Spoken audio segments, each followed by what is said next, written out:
Ayan, hello mga ka-magic. Ayan, at dito tayo ngayon sa school magde-decor. Ayan, yung aming de-decor ngayon. KJ Angier Show 2026. Ayan, usually diyan kami nagde-decor. Alagyan natin yan ng Dito lang kaya tayo yung balloon. Ayan, dyan na lang. Ayan, ito yung kanilang signage. Dito yung pillar. Ira. This one for the pillar. And their long balloon. Ayan, spiral. Let's go mga amay. Kami maglobo. Ang gagamitin namin ni Ira ay gold, saka gold chrome, saka white. Kasi dito ay parang gold na yellow. Pero gold yung mga star, kaya gold. Ayan, okay na yan. Ayan, size 10 yung gagamitin namin. Tapos ako ay magbubuo na nitong aming base. Ayan yung base natin. Disposable din yan. Iniiwan lang natin. Tapos gumagamit tayo ng black rod dito para mabilis. Ayan, susukatin na natin yung stage para sakto pag kinabit. Tapos itatakar natin yan mamaya doon. Kaya let's go. Ayan, dito guys, gumamit tayo ng nylon, mga magic yung ginamit natin. Ayan, sinukat natin stage para saktong-sakto. Tapos ayan, pinagdugsong-dugsong na natin yung rod dito. Ayan. At 1 meter lang yung rod natin. Yung stage kasi 7 meters. Ayan. Tinalian lang natin ng balloon. Tapos tinape natin. Ayan yung rod. Para hindi tayo mahirapan mag-spiral. Yun ang kagandahan nga pag may rod. Kasi napakabilis yung trabaho natin mga magic. Ayan, kung makikita nyo. Ayan. Gamit yung nylon. Sinukat ko na yan. Tapos nilagyan rin natin ng palatandaan sa gitna. At habang si Ira dito ay naglolobo, tayo naman ay nagbubuo ng ating pinakang rod. Ayan. At eto na mga magic yung Ayan na yung rod natin. Ito, pinagdugsong-dugsong. Tapos kinuha na natin yung gitna para hindi tayo mamaya mahirapan. Ayan, tapos dalawang gold, dalawang white na naka-spiral yan. Tapos ito yung pillar natin dito. Tapos may topper na star yan. Kaya ayan, buuhin na natin. At let's go. ayan mga magic. Ayan, nagka-cluster na tayo dito. White and gold. Ayan, chrome yung gamit natin dito.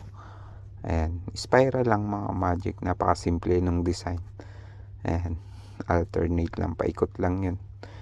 White gold lang. Ayan. At napakadali pag may rod talaga mga magic kesa pag nagna-nylon. Pag pumutok kasi yung isa, madi-disalign. Yun ang advantage ng pag may rod.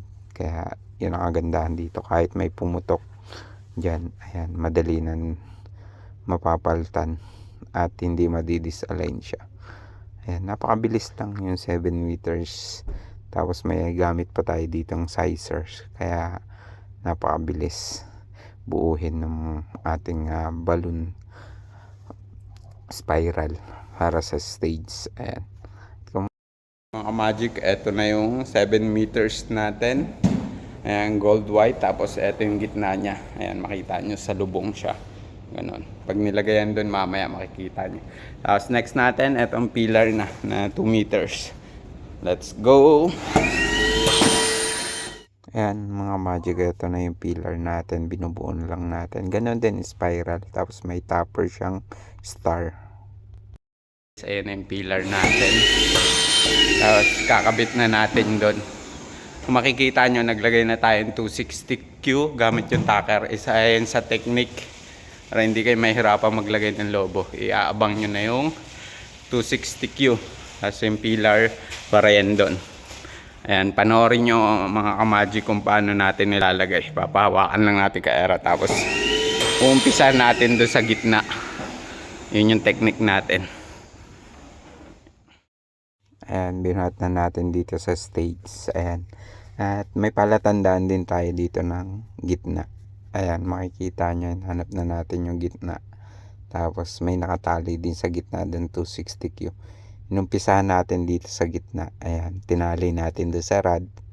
Ayan, maganda din yan. Nakaabang na kasi itatali natin.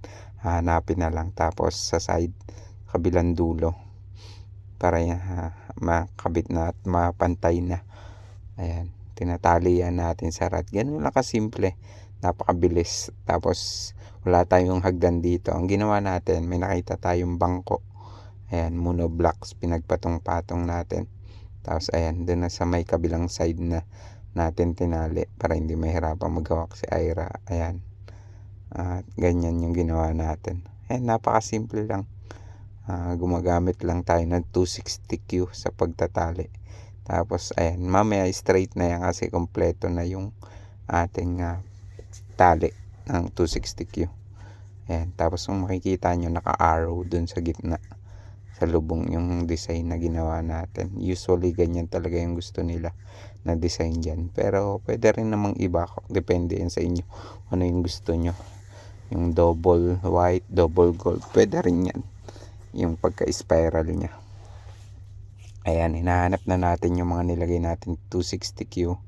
Tapos yun yung tinatali natin. Ayan, para lumapat. Ayan. Yun ang kagandahan dyan sa ginawa natin. Napakabilis lang natin na ikabit gamit yung 260Q pag may rod. Ayan, ganyan nyo lang yung diskarte. Mga magic yun na nagawa namin. Ito yung pillar. Tapos ito na yung ayan yung long balloon stage balloon decoration natin. Ayan yung masasabi ko sa inyo, yun araw siya. Ayan, sa lubong yan. Ganyan lagi yung ginagawa namin dito at dito. Tapos gold at white yung team ngayon. Ayan, mostly gold. Tapos andun yung pillar. Tapos ayan, KG end of year show. Ayan, yung decoration natin, mga magic. Mga magic, tapos na tayo. Ayan na yung ating ngayong event decoration. At eto yung pillar. Ayan, mga magic. Hanggang dito na lang at see you next video na naman. At see you next decoration, mga magic.